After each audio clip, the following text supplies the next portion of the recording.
turasoma ririya jambo Abikorino ba mbere 4:6-7.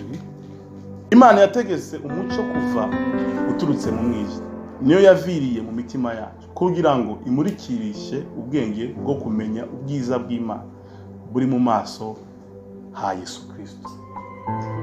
Ariko dufite ubwo butunzi mu nzabya zibumba kugira ngo imbaraga z'isumba byose zibe iz'Imana. Ira ni jambo twereka neza ubutunzi Imana yabushize. Imana yashize ubwo butunzi muri twe mu nzabya zoroshe. Amen. Ibubika muri twe.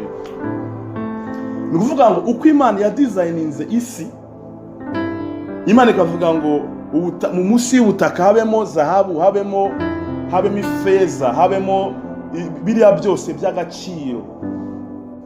Imana yakuye umuntu mu mukungugu. Kuriya yavuze ku butaka niko yavuze ku muntu. Umuntu ni zahabu igenda, umuntu ni feza iyigenderera aho. Ariko ifeza ntabwo tuyisanga ahantu hose.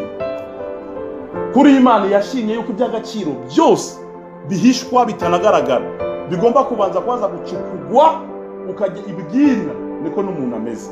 Kwisubiramo rero birimo guhinga zahabu kuri.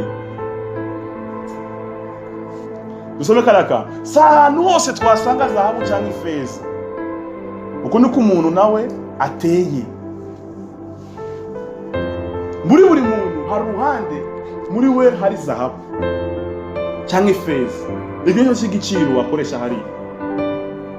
Ariko si ahantu hose mu muntu mu ruhande rw'umuntu, kuko hari abafite zahabu mu maboko, hari abafite zahabu mu maguru, hari abafite zahabu mu mutwe, hari abafite zahabu. Umva, buri muntu wese hano hari igice runaka Imana yagushizemo zahabu yayo.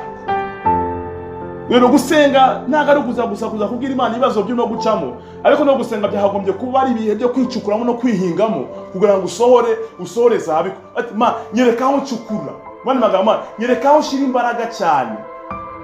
Nucukure mu kuguru kandi nta kiriyo, nta kizavayo. Ntujye kuba Lionel Messi cyangwa se ubere Ronaldinho, ntuzatumishwa no kuguru. Uriya yatumishijwe no kuguru, niyo zahabu yewe iva. Buri muntu wese afite uruhande mu buzima bwe harimo ubutunzi Imana yagushizemo. Ariko n'uwishushanya no kavuga ati nenda nashaka kuba nka Lionel Messi, uzajya gutera akapira uteresha akaguru kawe, kandi mu by'ukuri wowe zahabu iri mu bwonko, iri mu bwonko. Niba iri mu bwonko rero uzaba mu docteur, uzavumbura ibintu, ujya mu ishuri, ujya kwiga physique, chimie, ufunguka umutwe kuko zahabu yawe iri hano. Ariko utabimenye urimo kwishushanya na Lionel Messi,